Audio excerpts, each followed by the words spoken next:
The first section, the first 8 steps of Ephesians, is dealing with the third use of Yeshua's prayer. We have learned how to recover, and that gets us up out of the pit to 0. We've learned how to grow using Yeshua's prayer. And growth requires that we be very specific about our thanksgiving, so that it becomes, you're using the events in your life to help you grow by doing that, and you are developing faith that is much stronger. And so the growth use is going to grow your faith. It's going to grow your connection to God. The next use is where we use that growth to become solid in God and use that solidity in God to affect the world around us. Peter said when he met the lame man, "Silver and gold have I none, but what I do have, I give to you." Now, this means that he had the gift of healing. It's very different than praying for the gift of healing. If you're praying for someone to be healed, you're asking God, would you heal this person? That's very different than having the gift of healing. Now, God is the only one who can heal, obviously. Humans cannot do that.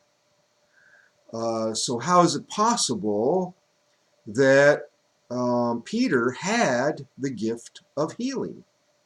Well, the only way that he can do that is if he is walking consistently in the Spirit. And that way, the words that he says is coming from God, and God can say, "I have the gift of healing, and I want to heal you, and I'm going to do it, and get up and walk." Okay, so, but this requires that you have a very solid position in Messiah. And as we grow, using that growth use, that's going to solidify our position. And so this use in Ephesians is where we're starting to get an inkling of our inheritance. And this is something that he talks about in Ephesians 1, our inheritance, our power, and our calling. And these are all wrapped up in this use of Yeshua's prayer. I'm going to include this in the email, but this is a chart of the prayer, and it has a little rundown of what each of the phrases, each of the 7 phrases of Yeshua's prayer is doing in this use. And at the end of each paragraph, it has a chart of the steps that are involved in this. Now, in the recovery use, we started with step 2 rather than step 1. And the reason for that is because the first phrase in Yeshua's prayer involves confessing sins. And in the gospel, you don't get to the sin issue until the second step, right? And so, and it follows on through from the second step. It corresponds directly to Yeshua's prayer. And when you get down to the 7th phrase, which is to go out and walk with me, that pops it back to step 1 in Romans. And that is where we are walking with the Lord. And you look at Psalm 1, and that's exactly what it's talking about. You're either walking with the Lord or you're the wicked one who is not. And so that's how it works out with the recovery use. Now with the growth use, this is 2 Corinthians, and it starts with Psalm 21 and goes through. And we remember that the growth use is about application. And so when you get down to the application and to the walking phrase in Yeshua's prayer, there are 2 steps in 2 Corinthians that deal with those items because it's emphasizing the application. And this is all in the chart. And then when you get to Ephesians, it starts with Psalm 42, which is at the beginning of book 2 in the Psalms. The Psalms are split up into 5 different books because they're different phases of the path that are being addressed there. And this is where we change our phase. And book number 2 is where we get serious about God. We have really had to push it earlier than this because this is how you grow, right? You start spending more time with God. And at the beginning, spending a couple hours a week was a big deal, but then you started working on this, and now you're praying 3 times a day, 10 minutes, 20 minutes, whatever it is. And you think that's a big deal, right? But now we're going to double that. We're going to spend all of our leisure time doing this stuff because we want to get escape velocity. And so, but this chart is very interesting. If you go through the Psalms and you read Psalm 2, and then Psalm 21, and then Psalm 42, read them all together, okay? You'll start seeing a correspondence there. You'll start seeing, oh, he's talking about the relationship with God, and he's coming through on a different level each time. It's neat. It's neat when you do that. Okay, so I suggest that method of reading the Psalms. The book of Ephesians starts off talking about God choosing us. It gets into the sovereignty issue, and we've talked about the sovereignty issue a little bit. In verse 3 it said, "Blessed be the God and Father of our Lord Yeshua Messiah, who has blessed us with every spiritual blessing in the heavenly places in Messiah." Now, in Messiah is referring to walking in the Spirit. And if you are walking in the Spirit consistently, then you have all of these blessings. And what are these blessings? Well, this is inheritance, power, and calling. It is the gift of healing or the gift of apostleship or whatever gift you have, okay? These gifts are given to you as an inheritance, okay? And you have them when you're walking consistently in the Spirit. But this is something that God has done in His sovereignty by blessing you, okay? Verse 4, "Just as He chose us in Him before the foundation of the world, that we should be holy and without blame before Him in love." Now, what is love? Love is the definition of is defined by the commandments in the Torah. So what we're talking about is being without, being holy, without blame, in love, meaning that we're doing all of the commandments and we're doing them all properly, okay, in love. And we are holy. Holy means that you're focused on God, and that's why we have to devote our entire leisure time to God in order to become holy. Okay?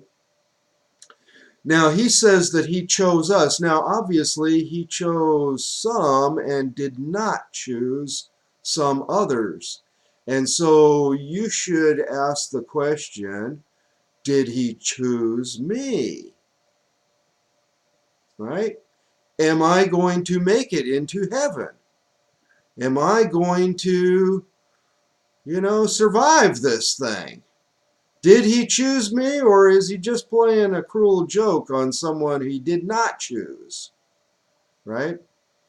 Well, from a sovereignty viewpoint, in other words, from God's viewpoint, he chose you. Okay? And that's good for us because that means that God is going to finish what he started, right? But from our viewpoint, we don't know if he chose us, right? We don't know if we're going to be one of those seeds that grows up on the path real quick and then burns out, right? We don't know if we're going to make it or not. So, we're kind of not sure about all this stuff, right? But if we press forward into God, if we get holy, if we focus on God, if we are growing every day, then he is going to make sure that we make it.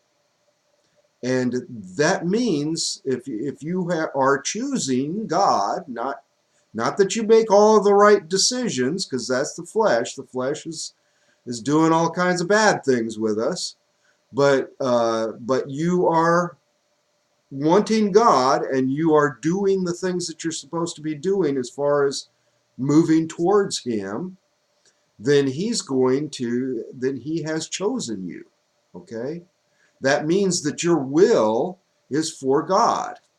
And the reason that your will is for God is because he has chosen you. Okay, so how do we know that we are chosen? Because we're moving towards God. That means that we're chosen. And if we are chosen, that means that we have the inheritance that God is giving to us. We have all those blessings that he is giving to us. And it's just a matter of getting our faith up to snuff so that we can latch on to those things that he has given to us. And we do that through the growth use of Yeshua's prayer that builds our faith, and we do that through the inheritance use of the prayer, where we apply the prayer to situations. Remember that the Ephesians level is where we learn how to deal with the faith test. When you have a problem in life where you can't handle it, there's no real solution to it, and you have to depend upon God. That's the kind of thing, that's a faith test. And this prayer is designed to apply your faith to that test so that you can get God's blessing that he has given to you, so that you can use your faith to make things happen on this earth. Okay? So that's kind of an introduction to this first section of Ephesians, dealing with Yeshua's prayer.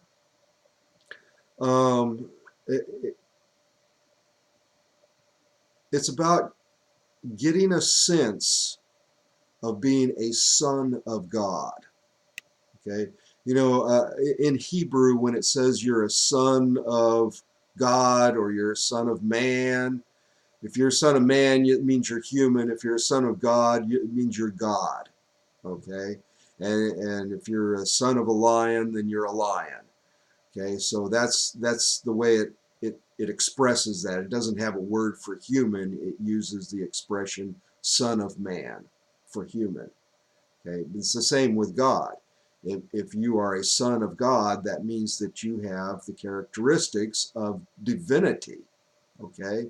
And why is that? Because as a son of God, you are walking in the Spirit, and the Spirit of God is moving through you. Okay, so you are God in that sense.